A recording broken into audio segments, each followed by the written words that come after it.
Good morning students, welcome back my YouTube channel.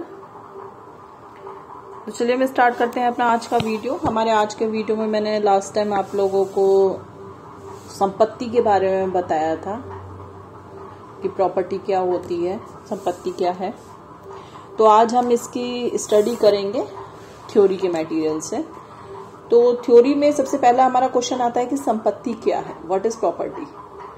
तो संपत्ति किसी भी चीज का वर्णन करने वाला एक शब्द है जिस पर किसी व्यक्ति या व्यवसाय का कानूनी हक होता है।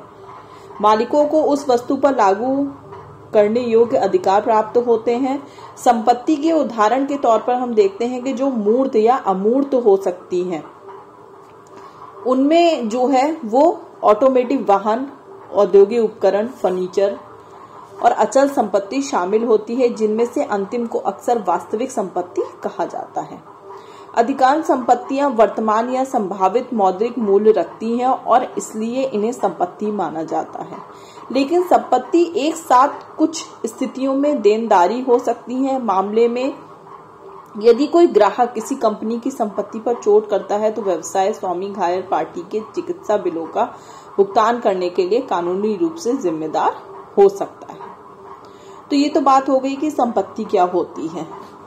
अब संपत्ति के बाद जो संपत्ति से रिलेटेड जो भी विद्वान हुए हैं, उन्होंने संपत्ति के बारे में आखिर क्या क्या डेफिनेशंस दी हैं। तो जिसमें सबसे पहली डेफिनेशन जो है वो मॉरिस गिन्सबर्ग ने दी है कि संपत्ति को अधिकारों और दायित्वों के समूह के रूप में वर्णित किया जा सकता है जो व्यक्तियों या समूहों की भौतिक चीजों पर उनके नियंत्रण के संबंधों को परिभाषित करता है। संपत्ति की धारणा में आवश्यक बिंदु यह है कि किसी व्यक्ति विशेष या व्यक्तियों में निहित चीजों पर नियंत्रण एक मान्यता प्राप्त अधिकार होता है और विभिन्न सीमाओं के भीतर दूसरों के हस्तक्षेप को छोड़कर यह कहने से एक मान्यता प्राप्त है।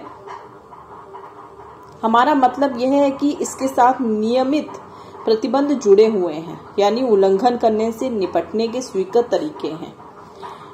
नियंत्रण की मात्रा और प्रकृति जिसके साथ मालिक संपन्न होते हैं विभिन्न कानूनी प्रणालियों में काफी भिन्न होते हैं और कानूनी सिद्धांत और आर्थिक उपयोग के बीच हमेशा सटीक पत्राचार नहीं होता है। तो ये तो मॉरिस गिन्सबर्ग ने संपत्ति की डेफिनेशन दी थी। अब सेकेंड डेफिनेशन हम देखते हैं तो वो किक्सले डेविस के अनुसार संपत्ति एक व्यक्ति या समूह के अधिकारों और कर्तव्यों से मिलकर बनता है, जबकि कुछ दुर्लभ अच्छे के संबंध में अन्य सभी व्यक्तियों और समूहों के खिलाफ। यह इस प्रकार अन्य है क्योंकि यह मेरा है जो तेरा है से अलग करता है, लेकिन यह सामाजिक भी है जो प्रथा में निहित होता है और कानून द्वारा संरक्षित होता है। अब ये जो दो परिभाषाएं हैं उनसे प्रतीत होता है कि संपत्ति दुर्लभ मूल्यवान चीजों के कब्जे, उपयोग, अधिग्रहण और निपटान के संबंध में अधिकारों और दायित्वों के पूरे पैटर्न को संदर्भित करता है और यह ध्यान दिया जाता है कि संपत्ति शब्द का प्रयोग अधिकारों और उन चीजों के लिए किया जाता है जिनमें अधिकार होते हैं। इस संदर्भ को हमेशा यह स्पष्ट करना चाहिए कि कौन सा संदर्भ जो है वो अभिप्रेत होता है। तो ये तो बात हो गई संपत्ति के बारे में कि संपत्ति क्या है और उसकी डेफिनेशंस क्या हैं। अब हम बात करते हैं संपत्ति के लक्षण के बारे में कि आखिर संपत्ति की विशेषताएं और उसके लक्षण क्या हैं।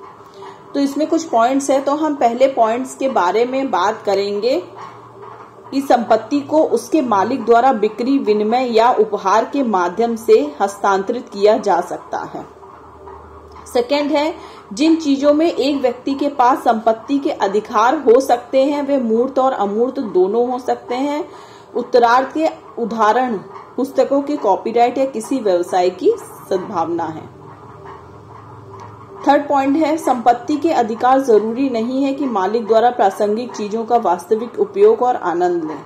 कानून स्वामित्व और कब्जे के बीच अंतर करता है। संपत्ति के कई प्रकारों के अधिकार को कब्जे, उपयोग, परिवर्तन, उपयोग, सूदखोरी, आय और स्वभाव के रूप में संप्रेषित किया जा सकता है।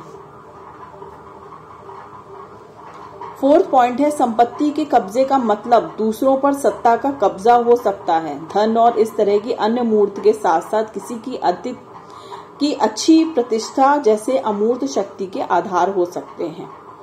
दुर्लभ और मूल्यवान वस्तु पर अनन्य अधिकार का होना अनिवार्य रूप से दूसरों पर अधिकार का अर्थ है जो दुर्लभ और मूल्यवान चीजों की रक्षा करते हैं। मालिक को दी जाने वाली शक्ति की मात्रा न केवल उसके अधिकारों की परिभाषा पर होती है बल्कि यह दूसरों की जरूरतों की तीव्रता के स्वामित्व में भी शामिल होती है। तो ये संपत्ति की कुछ विशेषताएं, उसके लक्षण हैं। अब हम बात करते हैं संपत्ति के प्रकार की। तो मैंने आपको अपने पिछले वीडियो में बताया था कि संपत्ति को 2 भागों में विभाजित किया जाता है। एक तो भौतिक संपत्ति और दूसरी है निगमन संपत्ति। तो भौतिक संपत्ति जो है वो ऐसी संपत्ति है जिसमें स्वामित्व का अधिकार होता है, जो हमेशा दृश्यमान और मूर्त होती है, यानी ऐसी संपत्ति जो हमें दिखाई दे रही है।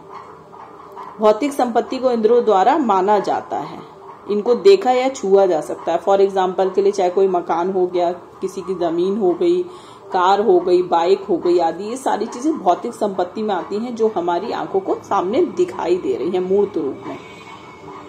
अब भौतिक संपत्ति को जो है 2 भागों में विभाजित किया गया है। पहला है चल संपत्ति और अचल संपत्ति।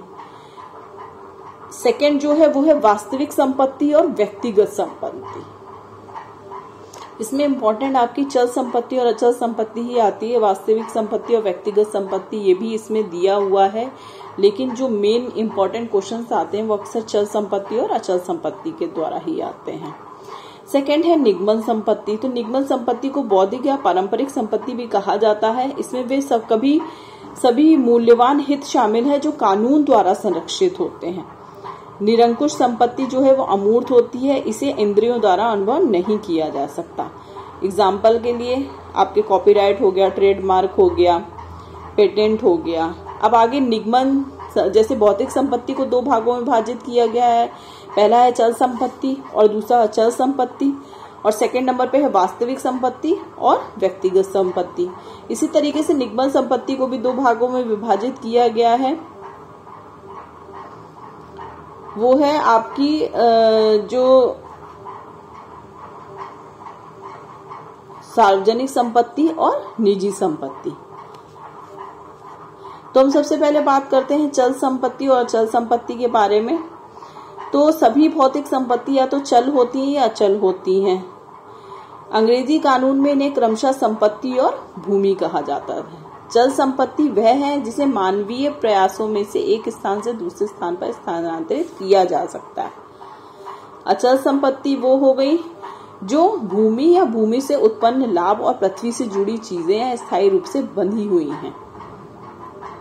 पृथ्वी से जुड़ी कोई भी चीज इसमें शामिल हो सकती। चल संपत्ति तो वो हो गई, मान लीजिए फॉर एग्जाम्पल के लिए आपके पास कार है, तो आप मानवीय प्रयासों से एक स्थान से दूसरे स्थान पर उन चीजों को स्थानांतरित कर सकते हैं। जैसे बाइक हो गई, कार हो गई, है ना। तो ये सारी चल संपत्ति में आती है। और अचल संपत्ति में मान लीजिए आपका मकान है या आपकी जमीन है, तो ये सारी चीजें क्या आपकी जमीन से जुड़ी होती है। इन चीजों को आप एक स्थान से दूसरे स्थान पर स्थानांतरित नहीं कर सकते हैं। तो ये चल और अचल संपत्ति होती है। ये मोस्ट इंपॉर्टेंट संपत्तियां हैं। इनसे रिलेटेड क्वेश्चंस जो है वो आपके एग्जाम में पूछे जा सकते हैं। अब बात आती है वास्तविक और व्यक्तिगत संपत्ति। तो वास्तविक संपत्ति जो है वो ऐसी होती है कि उसमें भूमि पर सभी अधिकार शामिल होते हैं। ऐसे परिवर्तन और अपवादों के साथ जैसा कि कानून ने उचित समझा है उनको लागू किया जाता है। फिर है व्यक्तिगत संपत्ति। तो कानून में अन्य सभी मालिकाना अधिकार शामिल हैं, चाहे वो रेम में हो या फिर व्यक्तिगत रूप में हो। ठीक है, तो व्यक्तिगत संपत्ति और वास्तविक संपत्ति हो गई। वास्तविक संपत्ति होगी जिसका हक आपको कानूनी तौर पे मिला हुआ होता है, वो आपकी वास्तविक संपत्ति होती है। और व्यक्तिगत संपत्ति जिसमें इंसान का पर्सनली अपना अधिकार शामिल होता है, वो वास्तविक संपत्ति होती है। ठीक है, नेक्स्ट आती है अब सार्वजनिक संपत्ति और निजी संपत्ति पर। तो सार्वजनिक संपत्ति वह है जो जनता के स्वामित्व में है, जैसे कि कुछ सरकारी क्षमता में। सार्वजनिक संपत्ति का उपयोग एक पदनाम के रूप में किया जाता है जो सार्वजनिक न्यायशास्त्र है और इसलिए जनता के स्वामित्व के रूप में माना जाता है। संपूर्ण राज्य या समुदाय और निजी व्यक्ति के डोमेन तक सीमित नहीं है या जो राज्य या राजनीतिक घटकों जैसे प्रांतों आदि से संबंधित होता है। और निजी संपत्ति वह है जो किसी व्यक्ति या किसी अन्य निजी व्यक्ति के स्वामित्व में होती है। सार्वजनिक संपत्ति तो हो गई, मान लीजिए आपका जो है कोई पार्क है, ठीक है, तो पार्क जो हो गया वो सार्वजनिक संपत्ति है, वहां पे हर कोई आ जा सकता है, चाहे वो कोई भी हो, किसी भी तरीके का, बाहर का कोई व्यक्ति हो, आसपास का कोई व्यक्ति हो, किसी दूसरे देश का व्यक्ति हो, तो वो सार्वजनिक संपत्ति होगी, उसे हर कोई यूज कर सकता है, हर कोई वहां आ जा सकता है। और निजी संपत्ति वो होती है कि मान लीजिए एक फॉर एग्जाम्पल कोई बहुत बड़ा सा गार्डन है, वो आपकी सार्वजनिक संपत्ति होगी, वहां सब लोग आ रहे हैं, हर तरीके के लोग आ रहे हैं, हर कास्ट के लोग आ रहे हैं, तो वहां कोई भी आ जा सकता है। लेकिन अगर आपका घर है, घर के बाहर आपने अपना गार्डन बना रखा है, तो वो गार्डन आपकी निजी संपत्ति हो गई, उसमें खाली आप ही लोग आ सकते हैं और आपके अपने रिलेटिव्स आ जा सकते हैं, उसमें कोई बाहर का व्यक्ति नहीं आकर के बैठ सकता गार्डन में, ठीक है। तो सार्वजनिक संपत्ति और निजी संपत्ति में ये अंतर होता है। तो हमारा जो संपत्ति वाला टॉपिक है वो यहीं समाप्त होता है। अब जो हमारा नेक्स्ट टॉपिक आएगा श्रम विभाजन, हम उसके बारे में बात करेंगे। तो आगे जो हमारे टॉपिक से रिलेटेड जो भी ये क्वेश्चंस वगैरह होंगे संपत्ति वाले टॉपिक से रिलेटेड, तो अगर आप लोगों को कोई प्रॉब्लम हो तो आप लोग मुझे कमेंट बॉक्स में कमेंट करके बता सकते हैं। मिलते हैं हम अपने नेक्स्ट वीडियो में, नया टॉपिक जो हमारा होगा श्रम विभाजन, उसके साथ। Thank you.